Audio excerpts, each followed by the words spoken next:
As the Secretary of Canmore Planning Commission, I call this meeting to order. The first item on our agenda is for the board to elect a chair and a vice chair for the term. Can I ask board members for nominations of the chair? Go ahead, Jeff. I'm going to nominate Jeff Roberts. Via email, he requested to be nominated for chair, even though he couldn't attend today. Okay. I move the commission to accept this nomination. All in favor? Need a seconder first. We don't. No, we changed that. Oh, Changed that. Okay, never mind. Sorry, on the procedure I emailed. I did read that. Okay. So I move the commission to accept this nomination. Those in favor? All right. Motion carried. And I'll ask the board members to nominate a vice chairperson, please. Can't nominate myself. I'll nominate Garney Baker. And you accept? I accept. All right. I move the commission to accept this nomination. All in favor? Motion carried. And I will take it to you, Garney. Thank you, Jolene. So, do we need to vote on our chair? Because even though he did accept via email to be the chair? We did vote, so we're all done. We don't have to worry about that, so next time I don't have to do this. Okay, so everyone, I assume, has got the agenda, and my name is Garney Baker, by the way. I'll be chairing this meeting. All questions and comments will be directed through me, and the board members here. Florian. Just say it into the mic. Florian Youngin. Jeff Hilstad. Darlene Paranack. Okay.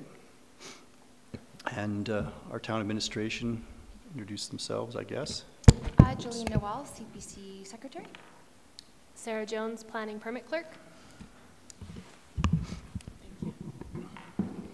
Tracy Watanko, I'm a development planner. Okay. Robin Denodge, I'm the Communications Manager.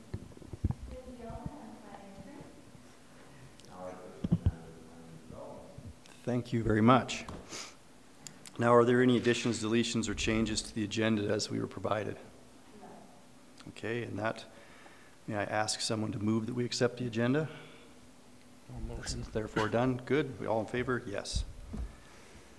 Now, the minutes of the previous meetings. Everybody, we don't remember that. That was a long time ago. But were there any additions, deletions, or changes to those minutes? None? Let's have moved to have them accepted. Good. Florian? Yep. All in favor? Good. So now we're going to be looking at application number, where are we here? Sorry, I don't have in my papers in front of me, of course, because that's how prepared I am. Is it in here? There it is. There it is. Okay, thank you very much. We're going to be looking at application DP 2018-131, the vacant lot at 721 9th Street. The applicant is Tanner Alfred Systematic Architecture, and the owner is the Coast Hotels. And can we get our presentation on that, Ulrich? There we go. Oh, you'll be doing it. Thank you. Okay. Oh, thank you. All right, hello everyone. I'm Lindsay Allman. I'll be doing the presentation today. So we're going to be talking about DP 2018-131. That's located on 721 9th Street. So it's a proposal for street visitor accommodation. And I would like to say as well, this presentation, it's about 20 minutes. If you have any questions throughout about variants or any of the policies, please just put your hand up and interrupt me during it, just so we don't forget at the end. All right, so all the statutory requirements for this have been met. The application was received on June 22nd, 2018. It was complete on December 21st. The notice of application was posted on the site January 8th, 2019. It was advertised in the paper on the 17th. And today we're in the committee meeting. We've only had one letter so far received, and it was just from a neighbor who was wondering that if construction goes on, They're a little bit worried that if it goes past 5:30 p.m., it might impact their patios. But other than that, we've heard nothing from the public. So let's jump into first on the site context. This is the aerial overview of it. The site in question is around the yellow box right here. So just above here, we have 10th Street. If you can see my mouse on the screen, sorry, it's a little white. Below that, you can see the solar panels, that's the Civic Center. And over way on the left, we have Arts Place. So we'll zoom in a bit closer. So this time we're looking south. So the Civic Center here is at the top. Ooh, thank you. Oh, even better. Perfect. All right, so the Civic Center here is just south of the site, which is again located in the yellow box, vacant, and 10th Street is right along the way here. And then looking north towards Policeman Creek, again, here's our site, Civic Center right here with the solar panels. Here's 10th Street, this building here. We've got switching gear, Harvest, and the vacant area. All right, so looking into the existing conditions, of course, this photo was taken when we had no snow. So the first one, top left, view A. Here we're on 10th Street looking at the vacant site. You can see the Three Sisters in the background here. View B, over at the top right, we're on the site. This time we're looking at 10th Street, so here's the lawyer's office. Bottom left, we're on 9th Street here, Champions Walk. You can see the Civic Center on the right. The vacant lot in question is the green grass. And then the final view D, we're on the site, so this time we're looking west. So if you can imagine Rundle Mountain in the background, and we're looking at the firewall mural here. So here's the proposed building. It's an 11-unit building comprised of 2 studio employee housing units and 9 visitor accommodation units. Of those, 4 are 1-bedroom units, 1 2-bedroom units, and 4 3-bedroom units. Employee housing and visitor accommodation are both permitted uses in the town center district. So let's go over the site plan first. So to put in some context here, the top, this is 10th Street. The bottom is 9th Street. So from 10th Street, there's an existing transformer in the top right of the site. And so the developer has made sure that they've created the building around the transformer. And there's an easement letter of 1 parking stall associated with this site. On the first floor, there's a virtual check-in and meeting space right here with an entryway off to the side. And then the remainder first floor here is visitor accommodation. As you go in, here we have the parking lot. This is all at grade with the pathway here. And we have some bike racks too. There's a public access bike rack on 10th Street. And there's an interior one, and there's another interior one at the bottom. Closer down towards the bottom at 9th Street, this is where the cars have access into the site, in and out here. And the stairs are located just on the left. This goes to the 2nd and 3rd floors where the remaining visitor accommodation and employee housing units are. All right, so this leads us to our first variance request, so I'll go through them with you. The first one is to section 3144 to allow variance of 0.12 to the minimum floor area ratio, or FAR, requirement of 1.25. Now I want to note here there's a typo in the report, Schedule A. It says that the FAR is 2.25. That's incorrect. It should be 1.25. Apologies for that. The second one, variance 23145, to allow variance of 60 to 80% of the building to not meet the 1 meter build to line from the front line property. So what this means is that because of the existing transformer on 10th Street, the building can't go up to 1 meter up the property line, so automatically there's a variance regardless.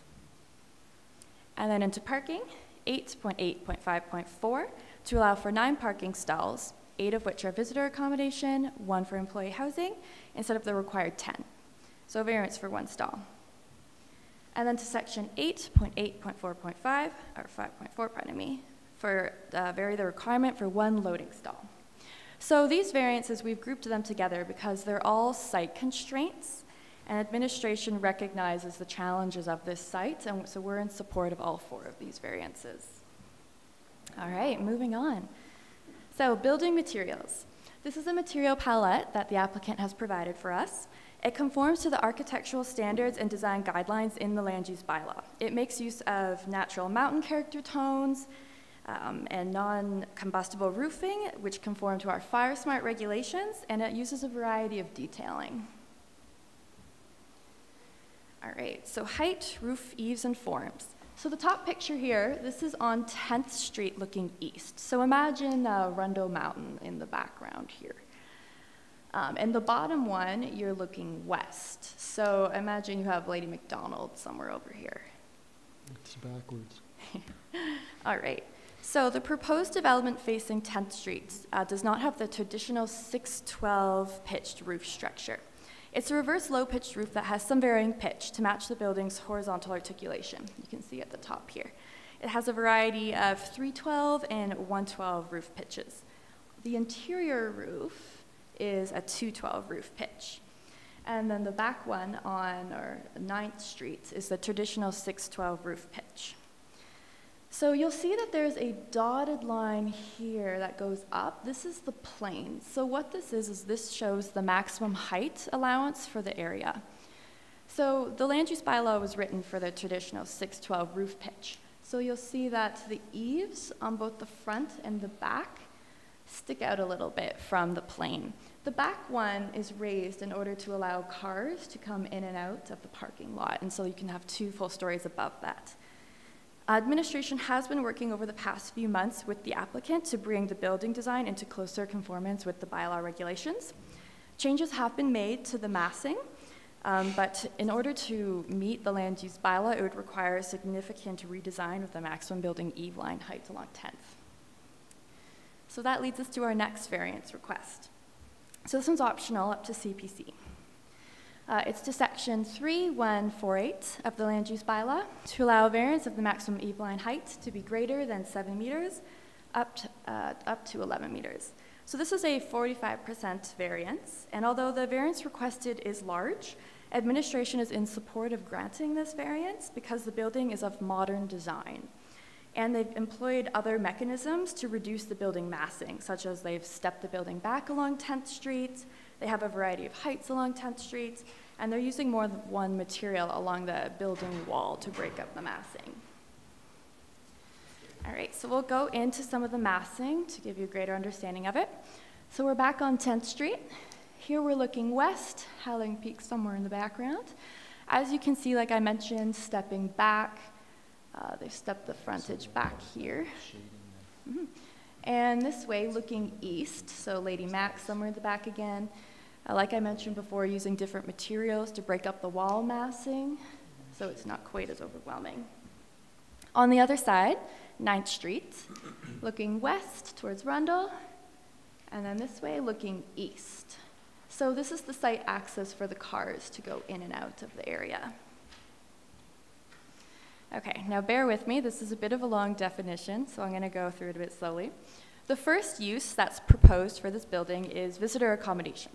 So in the land use bylaw, this is defined as a building or group of buildings not intended for residential use, where sleeping facilities are provided for persons for periods of up to 30 days, and which may also contain recreation facilities, commercial uses, and additional facilities, including but not limited to eating establishments, drinking establishments, room service, meeting rooms, public convention rooms, and laundry service. Where the majority of visitor accommodation units within the visitor accommodation contain suites of more than one room, 2 or more of the following services shall be provided: eating establishment, drinking establishment, room service, public convention room, or laundry service. Visitor accommodation approved after July 3rd, 2012 shall also include the following: A, essential management, reservation service, and key distribution. B, a single address for mail.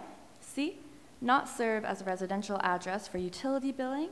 D, signage designating the development as a hotel or similar visitor accommodation use, and may include a supervised front desk with an attendant. So the proposal does provide the following services that are required. They have laundry facilities, individual facilities for each unit, and a service for the bedding and linen. They have a check-in meeting space on the first floor and a rooftop hot tub patio. So the proposal virtual check-in is on the main floor. The applicant has noted that central management is at the nearby Lamppost Hotel on Main Street.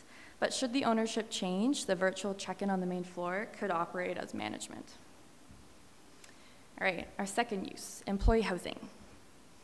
So as per section 3.1.5.12 in the town center district, the regulations of employee housing state that it shall A, be accessory to principal use, B, be integrated into the principal building, C, not be located below the second story of a mixed-use building, but may be allowed in the basement of a mixed-use building at the discretion of the development authority, and D, not be located on the same floor as a non-residential use unless there's physical separation of uses and separate entrances to the satisfaction of the development authority.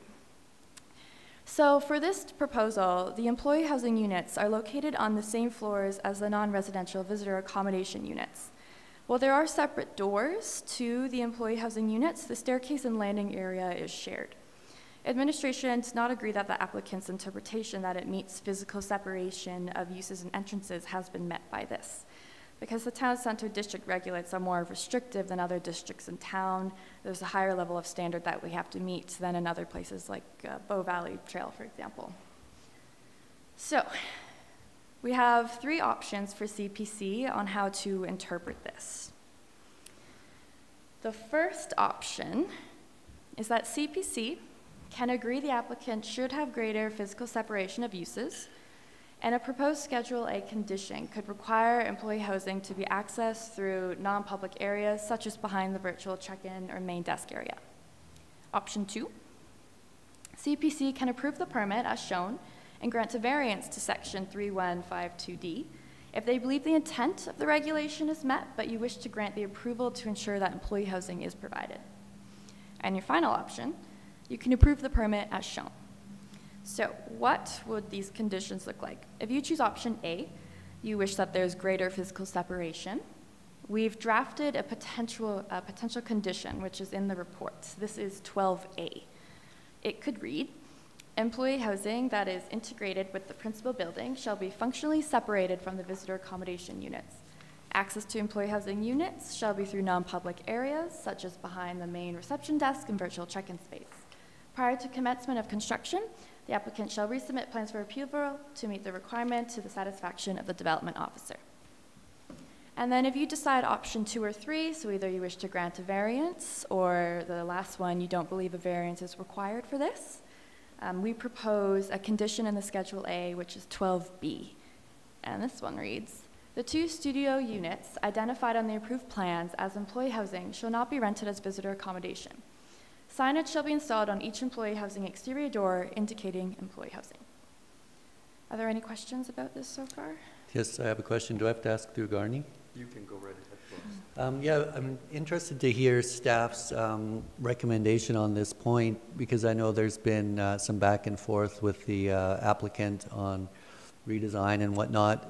Yeah, just interested in staff's recommendation on how we deal with this Of course. topic. So staff recommended that on the first floor, right now it's just a 3-bedroom visitor accommodation unit. We recommended that instead it be for the employee housing and then the visitor accommodations only on the 2nd and 3rd floor. That way the physical separation of units would be met. Mm-hmm. Thank you. Any other questions or further clarification on that needed?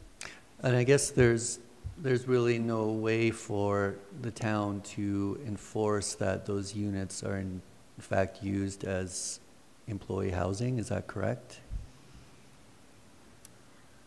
From what I understand, this is correct. Yes. Yes. We ran into a similar thing with this in regards to a proposed structure on Bow Valley Trail where they were putting 5-plex into a 4-plex. And yeah, there's no way to regulate it after the fact. So we generally have to get in front of this before it happens. I'll let, yeah, I would just say that it is difficult, but not Yes. impossible to undertake enforcement on these. Yeah. If it became apparent to the town that in the case where 4 units could turn into 5, there are abilities for the town to request an inspection of the property and ensure that it conforms with the approval. Similarly, if visitor accommodation is not being used as such, is being used as a permanent residence, or vice versa if employee housing is being used. And we have a number of actually active files where employee housing appear to be rented out. So we're looking into enforcement activities in those cases. It's difficult, but not impossible. It is difficult. What happens though is we have to have a complaint. Yeah. I guess in order to get bylaw to come in and do it, or something. There has to be something Not active. entirely. We're not required. There's a number of things where, because of resources, we respond primarily on a complaint basis. But some issues, certainly vacation rentals is an example where Yes. proactive enforcement is underway, some degree on signage, and in some cases on employee housing. That's something that we're looking into. So in this case, there's parking relaxations related to the employee housing units versus visitor accommodation. Does the town just want to see as many employee housing units developed as possible, or is there some reluctance to have something built that might not be used as such later on? The town's definitely in full support of employee housing. We're Yep. still working through the nitty-gritty policy to regulate it, to ensure that it acts as employee housing, but many business owners in the community have said that they need this, and they're usually providing it on their own anyway. Yeah. Can I ask a question through the chair? Go right ahead. Or straight to you? Straight to you.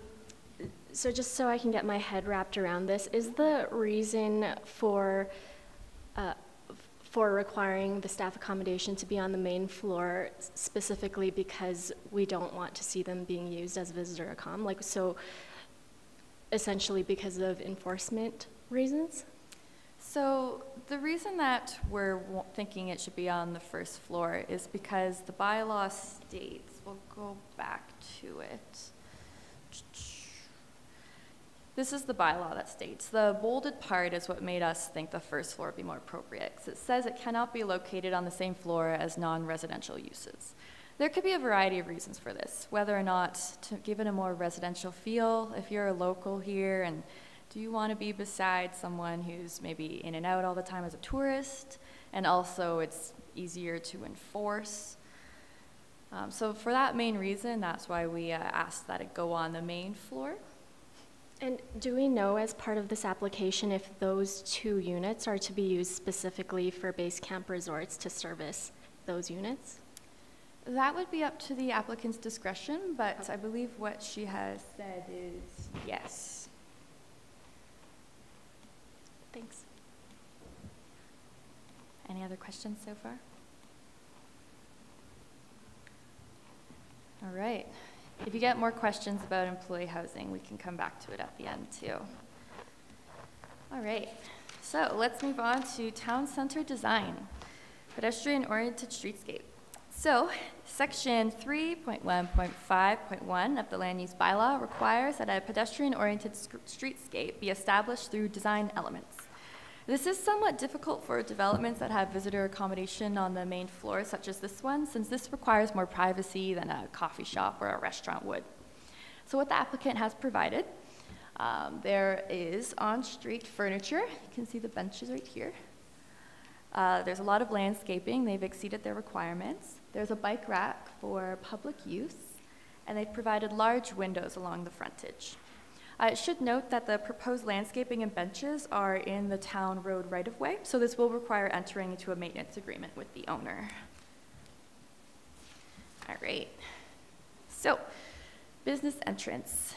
In the town center, 3.1.5.2 requires that all businesses adjacent to a public street or sidewalk have a functional entrance that faces the street or sidewalk. So the current proposed building does not have this. The entrance is along the side, which I've highlighted in a red box there. So the applicant indicated that it was not functionally possible to put the door along the front, but administration has recommended to the applicant to reconfigure the front design in order to meet this. So this is an example of the type of front entrance that we'd be looking for in a main street, where it's inviting, you know what type of business it is, versus the current frontage for this proposal. because the entrance is along the side, you can't quite tell. All right, we're going to give you 3 options again. So, your first option, you can require the applicant to redesign the front entrance to meet the requirements of section 3.1.5.2. Second, you could approve the variance to the town center district for the requirement to have a front entrance, but you could require that the proposed entrance, which is along the side, be more prominent and clearly defined through design elements. Or your final option, you can approve the variance to the town center district for the front entrance and not require any design changes. So we'll jump into what some of these Schedule A conditions could look like again. So for the first one, if you decide that you want the front entrance to be redesigned so it's on the front, not the side, this could potentially be condition 13A. And this reads, the building shall be redesigned to have a functional entrance that is located on the north side of the building facing 10th Street. For option 2, if you approve a variance to the district that they can keep the door on the side, but you believe that it should be more enhanced through design elements, this condition could be 13B. And this will read, the building entrance along the west side of the building shall be more prominent and clearly designed through design elements. Prior to release of the development permit, the applicant shall resubmit plans for approval to the satisfaction of the development officer. And lastly, for option 3, you do not need a standard condition as it's just a variance. Okay, before I move forward, actually, are there any questions about this door?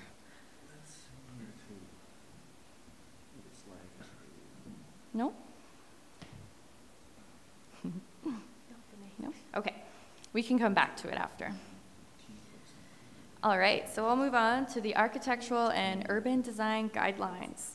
So section 12 in the land use bylaw promotes high quality spaces that foster a sense of community identity. Some goals in section 12 include creating spaces and buildings that reflect the mountain character and mining origins through materials, colors, and designs.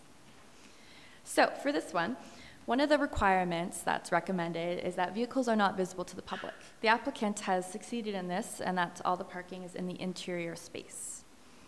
There's double street frontages along this. This current picture that we're looking at is along 9th Street, and the facades match the intent of the architectural guidelines. There's public access to bicycle racks and 2 interior racks, which is heavily encouraged in the architectural and design guidelines. And building character. So the building character is of a contemporary style, and according to the Architectural Standard and Urban Design Guidelines, this is in point 2222 in the commercial and mixed-use building design. It states that new buildings designed in a contemporary style shall be unique and should be approved only when the design proposed accommodates green building initiatives in excess of the required minimums contained in the town's green building policy. So the applicant has indicated that the proposed development will target the prescriptive path values of the reference house as modeled in the Alberta Building Code.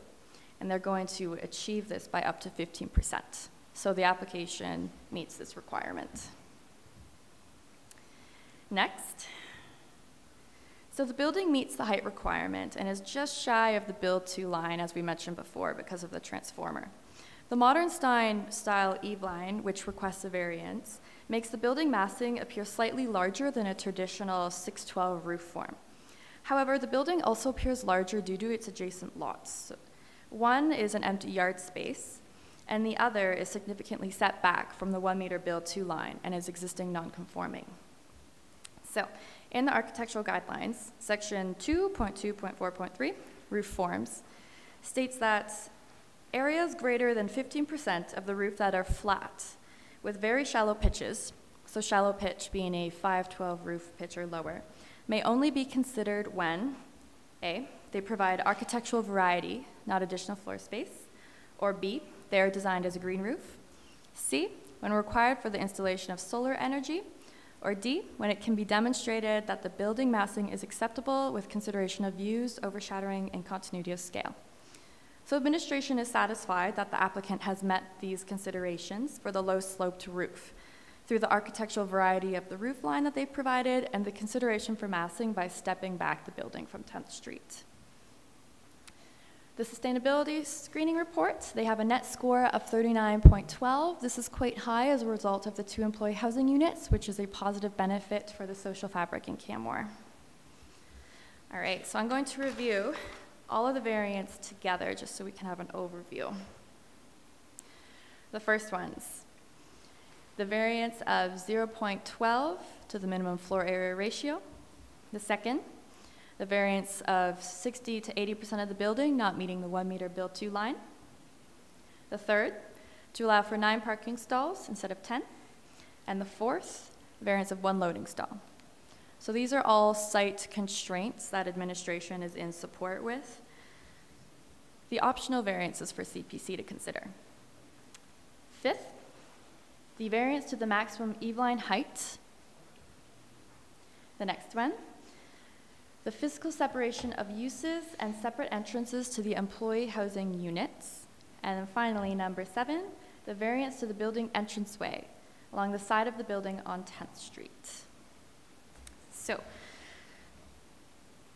in conclusion, we recommend that the Canmore Planning Commission approve DP 2018-133 for the development of a visitor accommodation unit, 9 visitor accom, and 2 employee housing units, subject to the conditions in the Schedule A.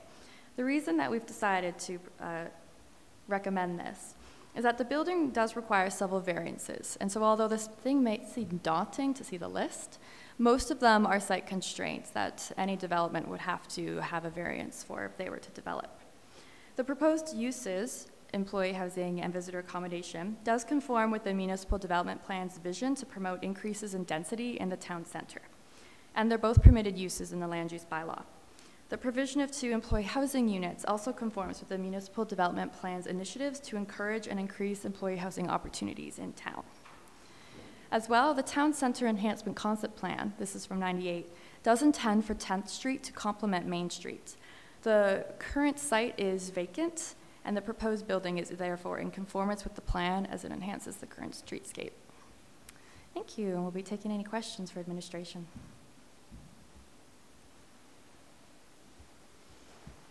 No questions? Well, thank you very much. It's very well presented. Thank you. Okay. Well, would the applicant like to make some comments? Yes, please. Okay. Could you please sign the piece of paper over there in front of Jolene's desk so she gets your name right?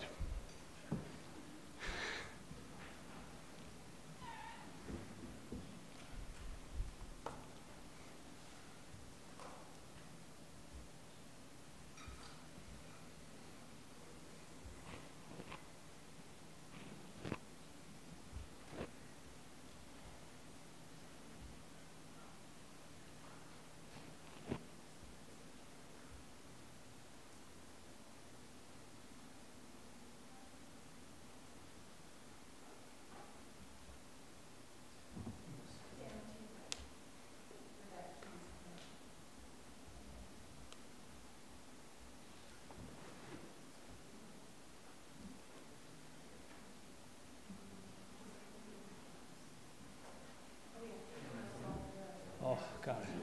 Sure. Can I pull this down? If you can first pull up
clarifications of things that we don't quite understand, or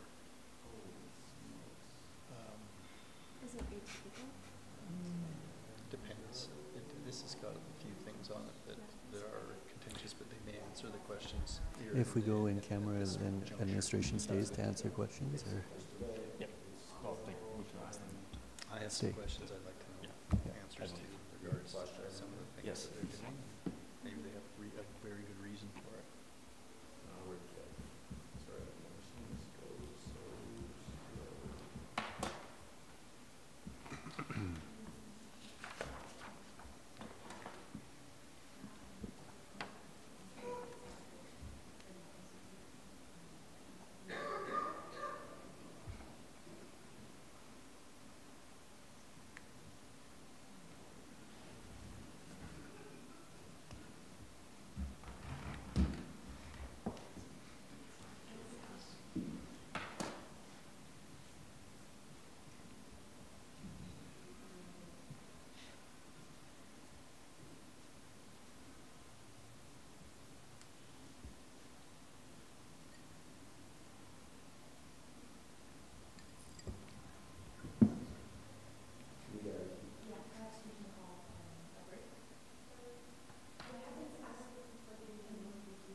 It's okay. We're not going anywhere anyway.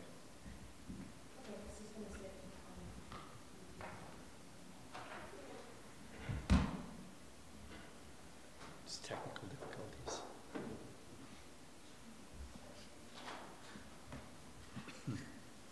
These are massing noise.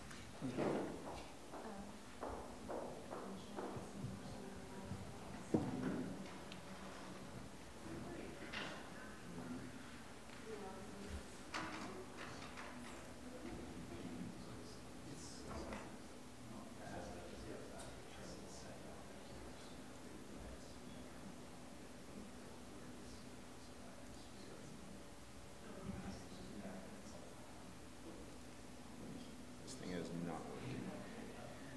I'm inclined to turn it off and restart it.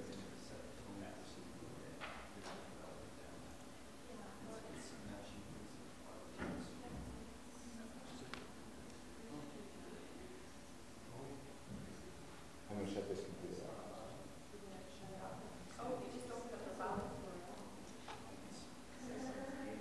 It's working on opening the files.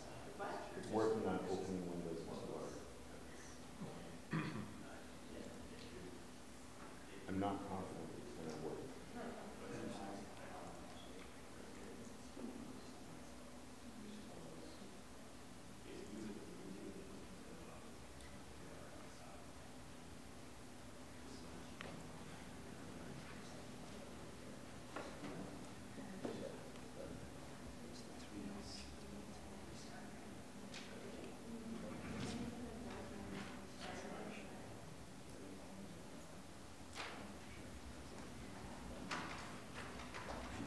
It's going.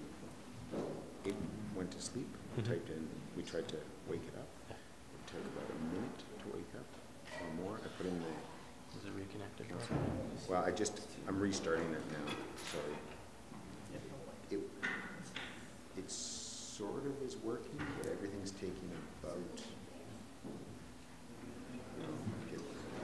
It was barely opening Windows Explorer. Like we can just plug your laptop. Well, that's.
Good afternoon. My name is Chad Russell, and this is Tanner Allred. We're the architects behind the project. And so thanks for the time today, and thank you for the presentation. I don't plan to reiterate any specific pieces of that. I think it was a great overview. What I do want to touch on is a little bit of kind of like a bit of the big picture, and then a couple of those options, because in every instance on all those on the variances that are in there, the variances with the options, we were consciously trying to look at the best way to solve these. It's always our approach to eliminate variances where possible. But with this site, what we have, and as you guys are very familiar due to the proximity, is a very small parcel. So I could walk down and really hinge every single one of those variances on the size of that site. You know, we have a transformer on there, which obviously directly affects that build 2 line. We have not quite enough density by the FAR, just slightly under. However, we need a parking relaxation. So if you increase the amount of area, we'll inherently be adding on to an additional parking rationale. So there's this real kind of give and pull, and I think it was touched on really well, but it kind of equates itself in my mind to a little bit of an unsolvable riddle, which is where variances are granted. So in that kind of vein, we truly did look at trying to make it meet the bylaw as close as it could. And then what we have in front of us here today is, in our opinion, kind of that best foot forward. We really think this is a great project. We really think it will do a lot for the fabric that's there and for the community as a whole. What I'd like to just kind of touch on a couple specific pieces on those options is kind of twofold. I guess the first one, and if you can just kind of maybe zoom into the floor plan a little bit more, is in regards to where those employee housing units are located. Now, if you look at the bylaw, the definitions, it needs to be located in the same building but have a separate entrance. If you take that in its kind of most pure form, what you would have is, in a normal hotel setting, you'd have an interior corridor, you'd have all the hotel rooms off that corridor, and then your employee housing maybe has an entrance off the outside of the building. Now, this is a little bit different because we've utilized this exterior passageway, so it's true there is a shared passageway, but the doors into those units are truly separate and not joined. They have some tie to those walkways and so forth, but that could be said to varying degrees across the site, that you have a parking area that they're accessing at the same time. But what we looked at in terms of, okay, how can we solve that in a slightly better fashion and closer alignment, is that idea about putting it onto the main floor. And what we would sacrifice on that main floor design. You're going there? Yeah, I was talking about the second floor. So on the main floor, and it's up in the top right there. So you can see it. You can see it kind of right here, and that's a 3-bedroom unit. What that unit is doing for the project is, it's really only the accessible unit. I'm not saying that it's defined as complete barrier free, but it is the only unit that's accessible off of grade. And if we flip-flopped where our employee housing units are, for this unit, you will lose that accessibility. So that's one of our bigger units. It's immediately right beside our barrier-free parking stall. We felt that taking the employee housing units and putting them down on the main floor purely to have an argument's sake at the sacrifice of losing the unit that's provided at grade, and again, that's individuals that might be aging, not necessarily conforming to being requirements of handicap accessible, but there's a real convenience there when it's at grade as opposed to 2 stories, and providing that option has a real meaning to the project that we would like to keep inherent in it. And like we said, they're already separate entrances, and it's meeting the rest of the definitions. So from our perspective, that's something that we didn't want to give up to just kind of check a box off, and that's why we're asking that in front of you here kind of today on that piece. If you stay on this diagram for a minute, I'll also just talk about kind of that main floor. okay, that main floor. And so this front door into the virtual check-in, what's happening there again? If we looked at, okay, how about just flip the door around and make it here, okay? And we looked at it.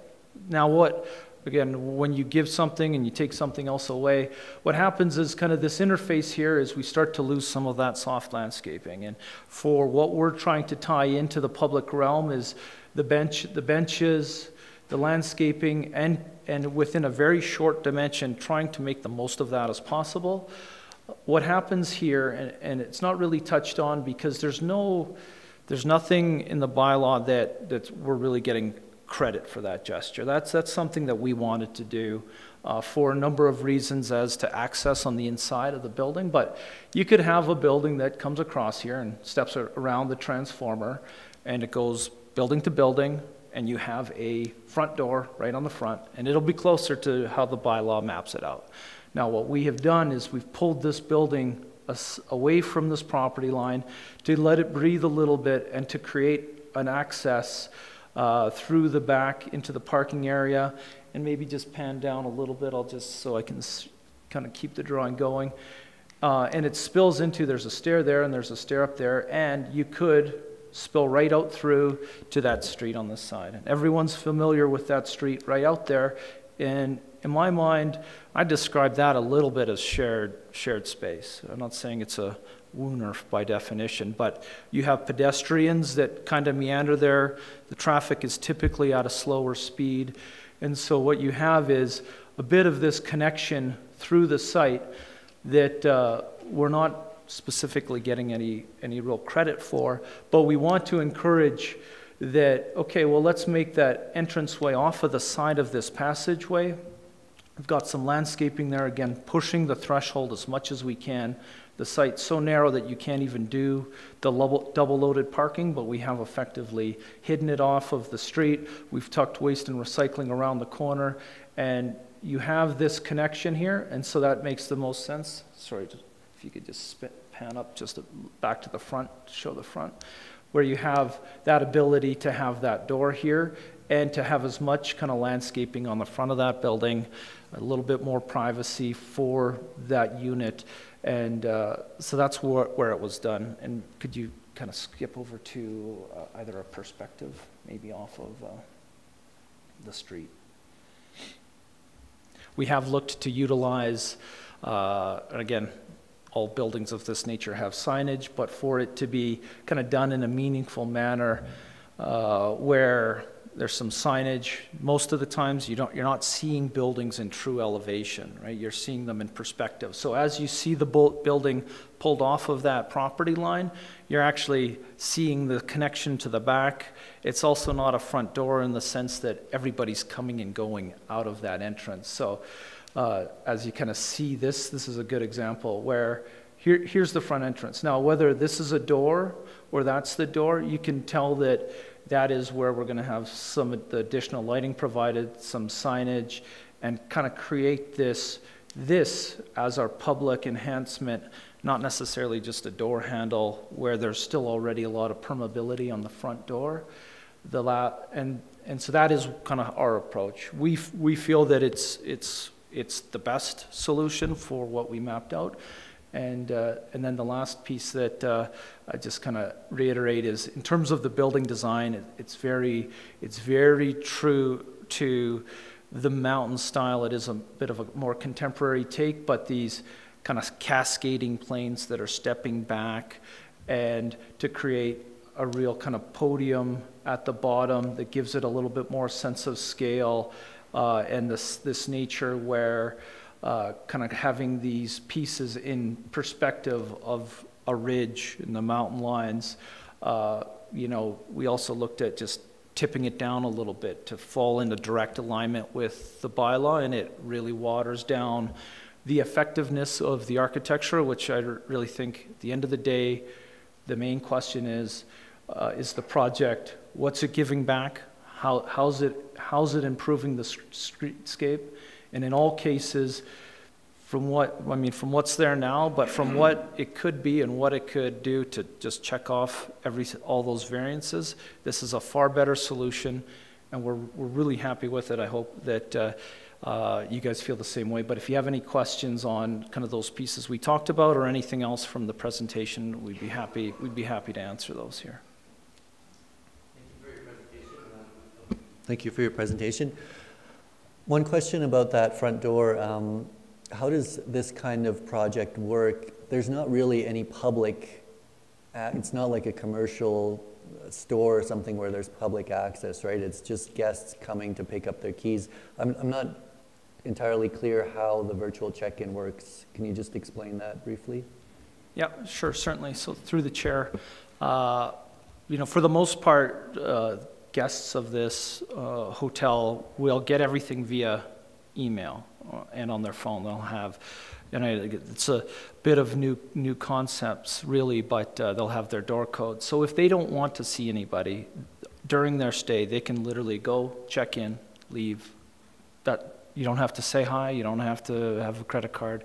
It's not necessary. Now there are changing models so that that front door is a little bit of a placeholder for, okay, should the office, they want to see somebody, they've got an issue, then they go and they can check in and talk to somebody at the office that will be controlling this site at the Lamp House. And if ownership changed, that's a bit of a built-in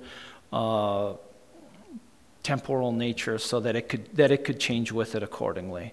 So those people really are accessing the site, not primarily through that virtual check-in. There could be a couple other amenities in there, like maybe there's some coffee in there, and there's a bulletin board, and there's a computer with internet access and a table to sit at. So there's some other related amenities, but it isn't necessarily inherent in the operations.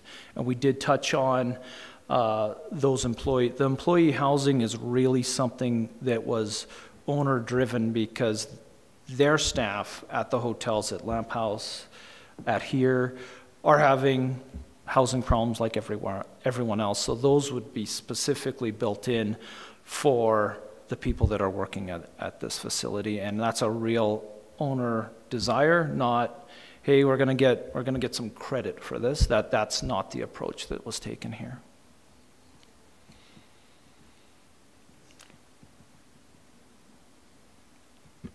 Do we have any other questions from the board? I have a question. So you had mentioned that you've placed a unit on the ground level because essentially it gives people with barrier-free disabilities to be able to access the unit. And then you had mentioned that it's not entirely a barrier-free unit. What aspects would make it not? And really what I'm concerned with is, would somebody in a wheelchair be able to access the main parts like a bathroom and the living spaces and the bedroom? Sure. So through the chair, the definition to be truly barrier-free in the Alberta Building Code includes a number of aspects such as millwork that is adjustable in height. So you could have a counter up here, or you could have a counter down there. Those components are typically either it's built lower because you know you want to have that built into it, but in reality, when you have someone who isn't in a wheelchair working on a counter that's quite a bit lower, is certainly also not desirable.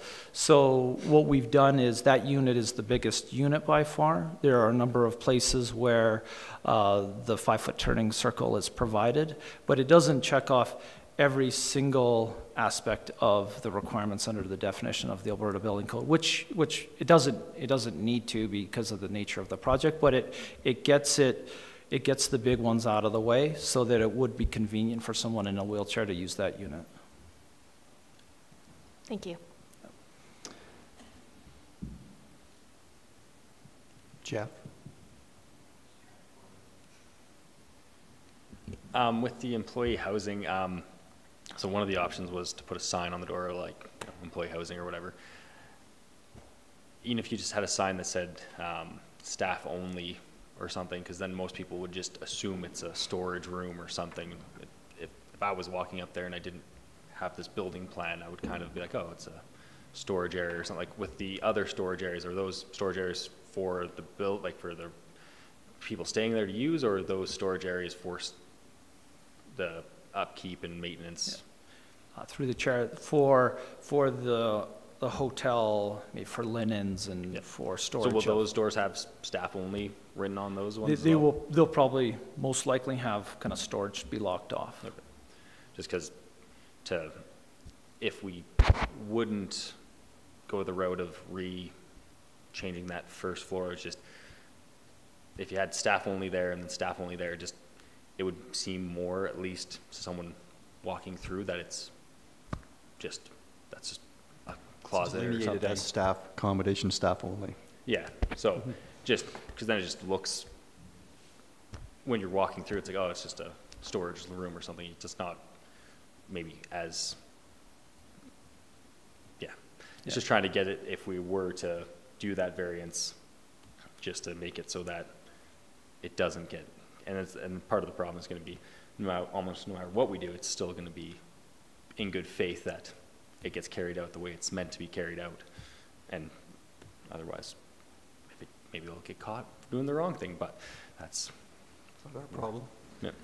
Yeah, if I may, a couple kind of pieces that I'd add to that is, I mean, I think a lot of that is mentally providing and in the root of the definition of it is to provide something that feels like, okay, maybe they're not necessarily in the middle of the commercial aspects of what's happening. So whether it's a hotel or it's retail, that the people living there have a quality of life, and that isn't compromised. And I really think that if you look at what's being provided here with their separate entrances, and not to put down the fact that there will be a lot of people that want to live here, right? This is a great place. It's going to be new construction, nice units that are the same comparatively as the units that are being sold, with the same features and everything in there.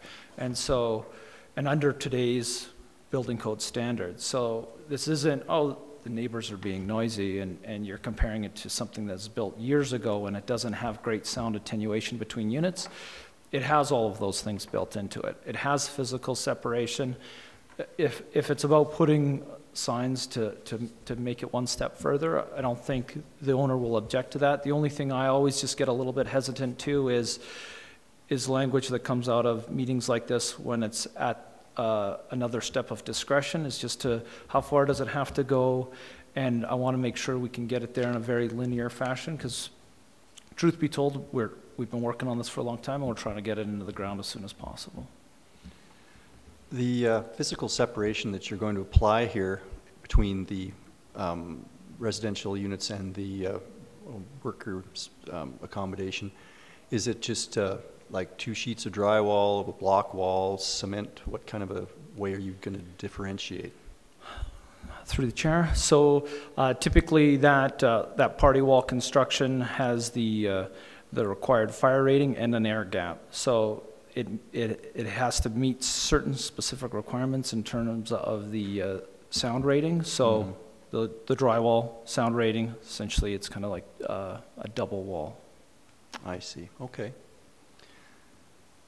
Any more questions?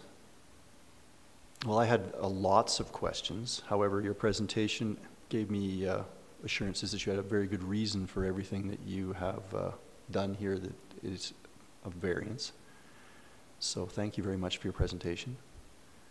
And now I'd like to call on anybody from the floor that has any comments or concerns. Thank you. Is there anyone? Nope. Okay, I'll close that aspect of it then. Well,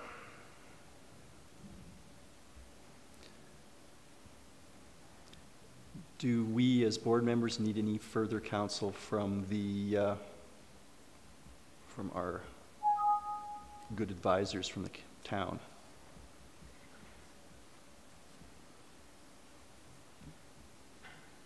Do you feel all of your questions have been answered? I think if we go in camera and maybe have administration here to answer questions. So that's what I was asking. So we would propose then to go into camera then. So with that, I would like to ask everyone to leave the room except for the administration, and we'll call you back in. Do we need a motion to go in camera? I guess we probably need a motion to go into camera. Jeff? Motion to go into camera. All in favor? There we go.